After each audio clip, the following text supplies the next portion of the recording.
নমস্কার, দেখছেন জি24 ঘন্টা 3:03 3 খবর নিয়ে আপনার সঙ্গে রয়েছি আমি শুক্লা। শুরুতে যে খবরের দিকে নজর রাখতে হচ্ছে, ওয়াকফ নিয়ে অশান্তির আবহে ইমাম এবং মুয়াজ্জিমদের সম্মেলন থেকে রাজ্যের সংখ্যালঘুদের উদ্দেশ্যে শান্ত থাকার বার্তা দিয়েছেন মুখ্যমন্ত্রী মমতা বন্দ্যোপাধ্যায়। আজকের নেতাজি ইন্ডোরের সভা থেকে মুখ্যমন্ত্রী একদিকে যখন দেখা যাচ্ছে যে বিজেপির বিরুদ্ধে তীব্র বিষোদ্গার করছেন, তীব্র সমালোচনা করছেন, যেখানে তিনি বলছেন যে এই গোটা অশান্তির পেছনে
বাইরের লোক ঢুকলে পরে দায়ী বিএসএফ, কথাই বলেছেন মুখ্যমন্ত্রী মমতা বন্দ্যোপাধ্যায়। हाथ है कि इसको जमींदारी तो सेंट्रल गवर्नमेंट का है कि बीएसएफ बॉर्डर संभालते हैं, हम नहीं संभालते हैं। ये अधिकार हमारे पास नहीं है। स्टेट गवर्नमेंट का पास बॉर्डर संभालने का अधिकार नहीं है। तो आपने क्यों अलाउ किया? क्यों बीजेपी का बाहर से आदमी आके आप गड़बड़ करके भाग गया? অমিত শাহকে তো মুখ্যমন্ত্রী কালিদাসের মতো ডাল কাটছে, মোদি চলে গেলে আপনার কি হবে, এই মন্তব্য করেছেন মুখ্যমন্ত্রী মমতা বন্দ্যোপাধ্যায়। হোম মিনিস্ট্রি খুদ কালিদাসের মতো যে গাছে বসে আছে, সেই গাছের ডাল যদি ভাঙে তাহলে তো বলতে হবেই ভাই, কিচ্ছু করার নেই। इतना जल्दीबाजी आपका क्यों है? आप तो प्राइम मिनिस्टर कभी नहीं बनेंगे।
হিংসার জেরে মুর্শিদাবাদে হরগোবিন্দ দাস এবং তার ছেলে চন্দন দাসের হত্যার প্রতিবাদে এদিন রাজ্য জুড়ে হিন্দু শহীদ দিবস পালনের ডাক দিয়েছে পদ্ম শিবির।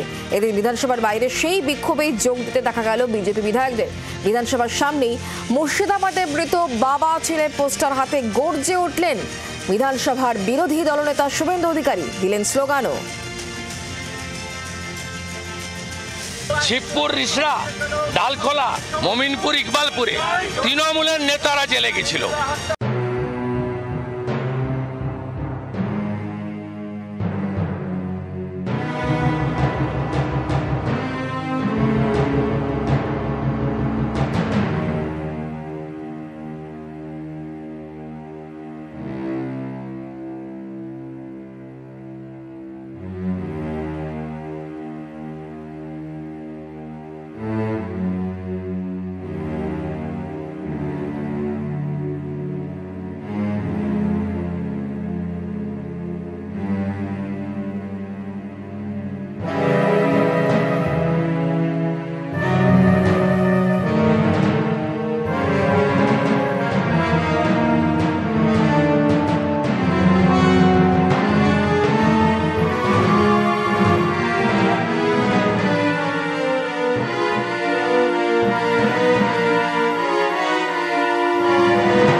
মেরেছে, ইট দিয়ে আমার কিচ্ছু নেই। কবে বাড়ি ফিরবো ওটাও জানছি না, কি খাবো না খাবো কিছুই জানছি না।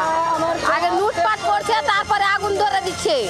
ঘরের ভিতরে যে টুটি চিপে একদম অজ্ঞান করে ফেলে দিয়েছিল, দুদিন ভোর করেছিলাম, কিচ্ছু ছিল না। দুঃখই লাগছে যে বাড়ি ঘর ছেড়ে যে এখানে আছে। আজ 3 দিন থেকে আমি স্বপ্নতে ভাবতে পারিনি কি এই জায়গায় আমরা পৌঁছবো। আমরা জানতে পারি না আতঙ্কতে আমরা এই জায়গাতে এসেছি।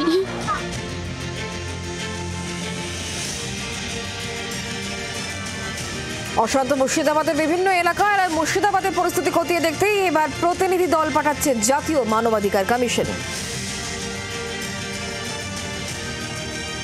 हमको पश्चिम बंगाल के मुर्शिदाबाद डिस्ट्रिक्ट के बारे में ये 3 अलग अलग शिकायतें मिली कि वहाँ पे एक पिता पुत्र को एक उन्मादी भीड़ ने, जो वक्फ एक्ट में हुए संशोधन को लेकर के उन्मादी वेमनस और हिंसा फैलाने का काम कर रही थी, उन लोगों ने उन एक पिता पुत्र की हत्या कर दी और पूरे परिवार को, पूरे गांव को वैंडलाइज्ड किया है। ऐसे में आवश्यक हो जाता है कि मानवाधिकार आयोग तुरंत संज्ञान ले, एक टीम वहां डिटेल की जाए, एक टीम वहां जाए, वस्तु स्थिति देखे और उस संबंध में एक रिपोर्ट हमको सौंपे। इसके लिए हमने उनको 3 हफ्ते का टाइम दिया है। पहले तो वहां की पुलिस मेरे पर भी हमला कर चुकी है, तो इसलिए हमको ये आवश्यक लगता है कि सरकार की रिपोर्ट पे भरोसा करने की बजाय हम एक स्वतंत्र जांच कराएं। इसलिए हम एक टीम भेज रहे हैं।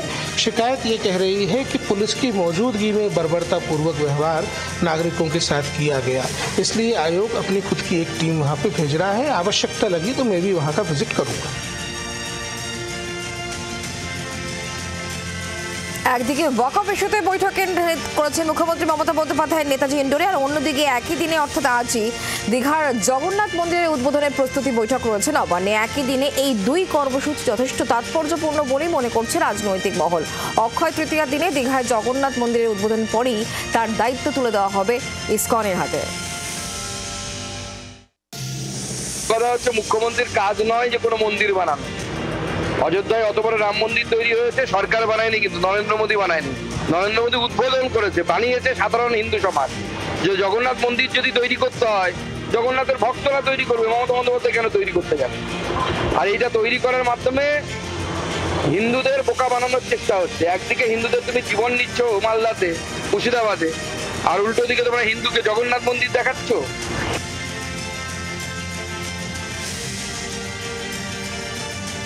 সুপ্রিম কোর্টের রায়ে চাকরি বাতিল হয়েছে 25,752 জনের, আর এরপর কলকাতা ছাড়িয়ে চাকরিহারাদের আন্দোলনের ঢেউ দিল্লিতেও। এই মুহূর্তে যন্তর মন্তরে রাজ্যের 25,752 জন যাদের চাকরি চলে গিয়েছে, শিক্ষক শিক্ষিকা, তাদের প্রতিনিধিরা বিক্ষোভ দেখাচ্ছেন এবং যন্তর মন্তরে এই বিক্ষোভ যারা দেখাচ্ছেন তাদের এই মুহূর্তে চাকরি নেই, তারা চাকরি হারা। আমরা দেখছি তারা হাতে পোস্টার ব্যানার নিয়ে এসেছেন এবং তারা বিক্ষোভ প্রদর্শন করছেন, থালা বাজাচ্ছেন, রীতিমতো থালা বাজিয়ে বিক্ষোভ দেখাচ্ছেন, হাতে প্ল্যাকার্ড ধরা রয়েছেন এবং লেখা রয়েছেন যে একসঙ্গে সকলের চাকরি দেওয়া মানে সেখানে অন্যায়। এই ধরনের নানা আবেদন, নানা দাবি নিয়ে তারা দিল্লি পৌঁছেছেন এবং দিল্লিতে এসে তারা বিক্ষোভ প্রদর্শন করছেন, যেখানে চাল ডাল এবং একটা প্যাকেটে চাল ডাল মিশিয়ে দেওয়া হয়েছে, অর্থাৎ যোগ্য অযোগ্য এবং একসঙ্গে যোগ্য অযোগ্যকে গুলিয়ে দেওয়া। একেবারে অভিনব প্রতিবাদ এবং এই প্রতিবাদের মাধ্যমে তারা আদালত, বিচারপতি, আইনজ্ঞদের দৃষ্টি আকর্ষণ করতে চাচ্ছেন, আর সেই কারণেই তারা দিল্লিতে এসে ধর্নায় বসেছেন। নয়াদিল্লি থেকে ভিডিও জার্নালিস্ট সুভাষিস দাসের সঙ্গে রাজীব চক্রবর্তী, জি24 ঘন্টা। চাকরি বাতিল ইস্যুতে বিক্ষোভ, হুগলির ডিআই অফিসে বিক্ষোভ, ডিআই অফিসে বিক্ষোভ এসএফআই এর তরফ থেকে। যোগ্য অযোগ্যদের তালিকা প্রকাশের দাবি তাদের তরফ থেকে।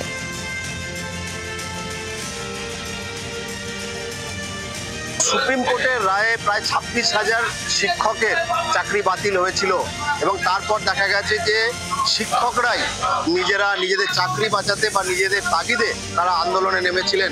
তারা হুগলির যে ডিআই অফিস রয়েছে শিক্ষা ভবনে, সেই শিক্ষা ভবনে এসে তালা মেরে দিয়েছিলেন এবং আজকে দেখা যাচ্ছে যে যারা ভারতের ছাত্র ফেডারেশন তারা কিন্তু আজকে ডিআই অফিসে এসেছে, তারা কিন্তু বিক্ষোভ দেখাচ্ছে, প্রতীকী তারা সকলে তালা ঝুলিয়ে দিচ্ছে ডিআই অফিসে, কাউকে ঢুকতে দেওয়া হচ্ছে না। এই মুহূর্তে রাজ্যে প্রায় 26,000 শিক্ষক এবং শিক্ষাকর্মী চাকরি বাতিল হয়েছে। হুগলি জেলার সেই সংখ্যাটা প্রায় 850-র বেশি এবং সেই শিক্ষক এবং শিক্ষাকর্মী যারা যোগ্য রয়েছেন তাদেরকে অবিলম্বে আবার এই স্কুলে ফেরাতে হবে। এই দাবিতেই বিক্ষোভ আন্দোলন চালিয়ে যাচ্ছেন এসএফআই এর কর্মী সমর্থকরা। হুগলি থেকে বিধান সরকার, জি24 ঘন্টা। ভাটপাড়া নৈহাটিতে ফের ভেঙে চুরমার অর্জুন সিং এর একাধিপত্য। সমবায় ব্যাংকের নির্বাচনে বিনা প্রতিদ্বন্দ্বিতায় জয় পেয়েছে তৃণমূল কংগ্রেস। নৈহাটি ভাটপাড়া কোঅপারেটিভ যে ব্যাংক রয়েছে সেই ব্যাংকে কিন্তু কার্যত যে ভোট হতে চলেছে, অর্থাৎ 24 তারিখ ভোট, সেই ভোট একেবারেই বিনা প্রতিদ্বন্দ্বিতায় জিতে গেল তৃণমূল। এটা কিন্তু একেবারেই বলাই যায়, কারণ নমিনেশন পত্র দাখিল হয়ে গিয়েছে। সেই নমিনেশন পত্রে বিজেপি এবং সিপিএম কোনো তরফ থেকে কিন্তু নমিনেশন দেওয়া হয়নি। উইথড্রলেরও ডেট চলে যাওয়ার পরেও তারা কিন্তু নমিনেশন দেয়নি। কার্যত জেতার মুখে একেবারেই বলা যায় নিরঙ্কুশ সংখ্যাগরিষ্ঠতা, অর্থাৎ একেবারেই বাধাহীন ভাবে তৃণমূল কিন্তু এখানে সংখ্যাগরিষ্ঠতার জোরে ভোট গঠন করতে চলেছে। যদিও তৃণমূলের তরফ থেকে বলা হচ্ছে এক সময় এই ভাটপাড়া নৈহাটি কোঅপারেটিভ ব্যাংকের চেয়ারম্যান ছিলেন অর্জুন সিং, কিন্তু তা থাকা সত্ত্বেও অর্জুন সিং কেন একেবারেই প্রার্থী দিতে পারলো না? নৈতিকভাবে জয় দেখছে তৃণমূল, এটা কিন্তু একেবারেই বলাই যায়। নৈহাটি থেকে বরুণ সেনগুপ্ত, জি24 ঘন্টা। উত্তরবঙ্গ মেডিকেল কলেজ হাসপাতালে শ্লীলতাহানি, প্রথম বর্ষের এক ছাত্রী শ্লীলতাহানি করা হয়েছে, এমনই অভিযোগকে কেন্দ্র করে ধুন্ধুমার কাণ্ড। অভিযোগ করা হচ্ছে ফিজিওথেরাপি বিভাগীয় প্রধানের বিরুদ্ধে। পদক্ষেপের দাবিতে বিক্ষোভ ছাত্রীদের একাংশের। গত ফেব্রুয়ারিতে বিভাগেই থ্রেট কালচারের অভিযোগ ওঠে। আমাদের প্রতাপ নন্দী স্যার, তিনি আমাদের সেকেন্ড ইয়ারকে নিয়ে আমাকে খুব বাজেভাবে মন্তব্য করে। আমাদের ফিগার নিয়ে কথা বলতে থাকে, নিজের রুমে পার্সোনাল রুমে রেখে আমাদের নম্বর দেয়, বলে কোনো যদি হেল্প লাগে আমাদের জানাবে। তো এগুলো তো কোনো স্যারের বলা উচিত না, না? তো এইসব আমাদের জবের থেকে এসেছি, জবে থেকে হচ্ছে, আমরা এতদিন সহ্য করেছি, আর পারা যাচ্ছে না, তো আমরা এবার মনে করছি। শিয়ালদা দক্ষিণ শাখায় সকালে রেল অবরোধ করা হয়, একাধিক স্টেশনে রেল অবরোধ হয়। মহিলা কামরা বাড়ায়, কমেছে জেনারেল কামরা। ট্রেন চলাচল আটকে যায় বিভিন্ন স্টেশনে। শিয়ালদার দক্ষিণ শাখার নামখানা লাইনে এবং কাকদ্বীপ লাইনে যেভাবে সকাল থেকে ট্রেন অবরোধের ফলে অনেকটাই সমস্যা করতে হচ্ছে নিত্যযাত্রীদের।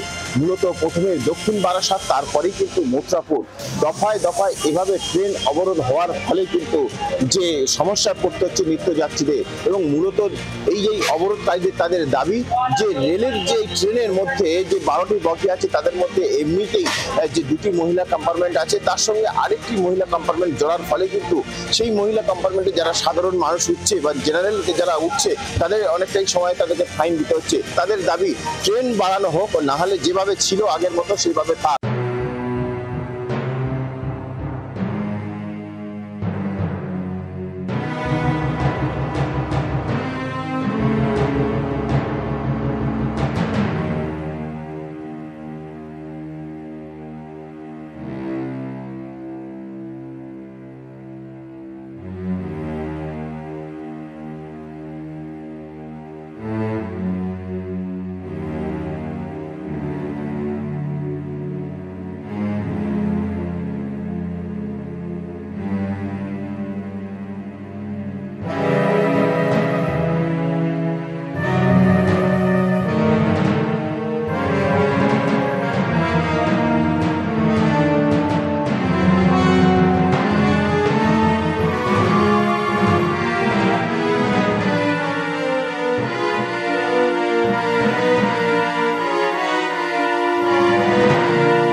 পূর্ণিমার ভরা কটালে আবারও নদী বাউন্ডারি ভাঙন।